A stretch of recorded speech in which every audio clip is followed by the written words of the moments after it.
জীবনে যখন আমরা কোনো পরিস্থিতির সম্মুখীন হই তখন আমাদের সামনে দুটো পথ থাকে। তাদের মধ্যে কোনো একটা নির্বাচন আমাদের করে নিতে হবে, এই মনে করে নিতে হবে।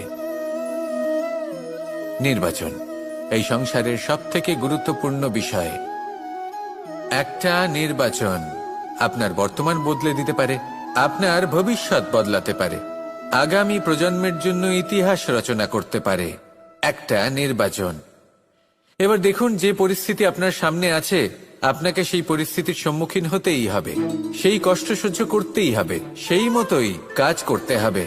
শুধু এই বিষয়টা নির্বাচন করতে হবে যে এই পরিস্থিতির সম্মুখীন হওয়ার সময় আমি কি দুর্বল হয়ে থাকব নাকি আমি শক্তিশালী হয়ে থাকব। এই নির্বাচন এই মনের মধ্যে করতে হবে। আর এই নির্বাচন হলো সবথেকে বেশি গুরুত্বপূর্ণ নির্বাচন। যদি নিজের মনকে শক্তিশালী করে তুলে সেই পরিস্থিতির সম্মুখীন হন, তাহলে কিছুই আপনাকে বাধা দিতে পারবে না। পূর্ণ নিষ্ঠার সাথে, সাহসের সাথে এই মনকে শক্তিশালী করে তুলুন, তাহলে কোনো সংকট আপনাকে না বাধা দিতে পারবে না ভাঙতে পারবে।